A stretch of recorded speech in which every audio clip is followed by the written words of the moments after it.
I'm Miss Pawaki. And Miss Farfara. Kami ang Miss Pa Genesis 31:49. At Miss Pa, sapagkat kanyang sinabi, bantayan ng Panginoon ako at ikaw pag nagkakahiwalay tayo.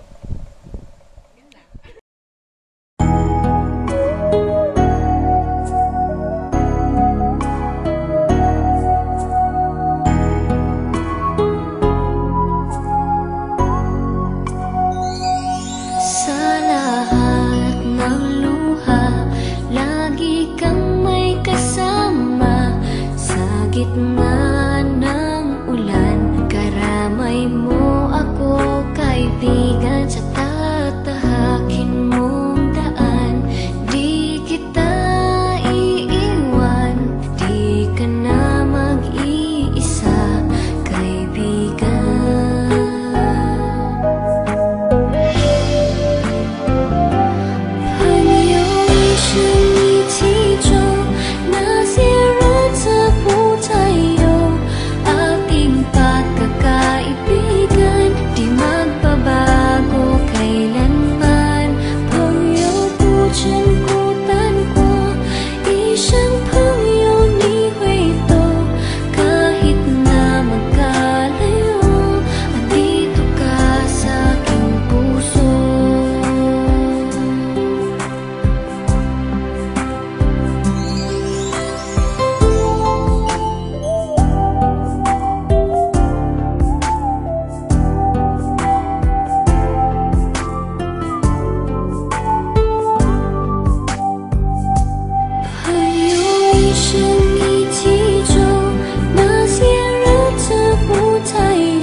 So we talked all night about the rest of our lives, where we're gonna be when we turn 25. I keep thinking times will never change, keep on thinking things will always be the same. But when we leave this year, we won't be coming back. No more hanging out, cause we're on a different track. And if you got something that you need to say, you better say it right now, cause you don't have another day. Cause we're moving on and we can't slow down. These memories